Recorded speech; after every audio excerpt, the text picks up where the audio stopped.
You think our sovereignty was compromised with surrender, quote-unquote, of former President Duterte to ICC? Hindi. Una, mga Pilipino ang nagsampa ng kaso sa ICC, hindi mga dayuhan. Pilipino rin ang nagdesisyon. Sabi nga ni Secretary Remulla, hindi ba, na gawin ito. Wala namang dayuhang nang himasok doon. Wala namang pending na kaso dito laban kay dating Pangulong Duterte para sabihin mong tinanggalan natin ng jurisdiction yung Pilipinong huwes na magpasya sa kasong ito at pinasa natin sa dayuhan. Dahil nga walang pending case.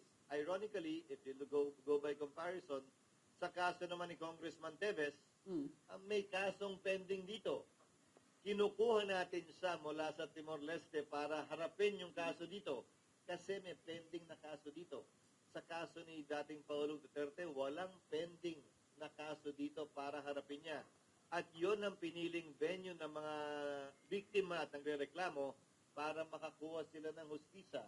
So, wala akong nakikitang pag-agaw, ika nga, ng jurisdiksyon ng korte sa Pilipinas kaugnay sa isyu at bagay na ito.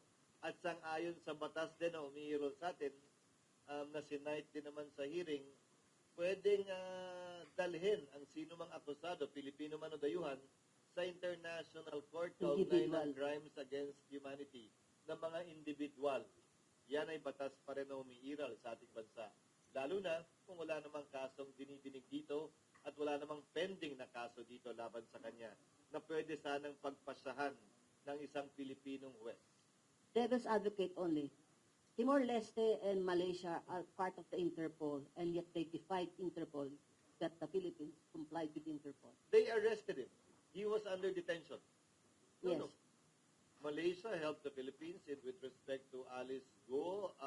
Timor-Leste also arrested and detained Congressman Teves, pero natalo tayo sa extradition proceeding sa korte. Hindi sa pagganap o di pagganap ng Interpol ng kanilang trabaho.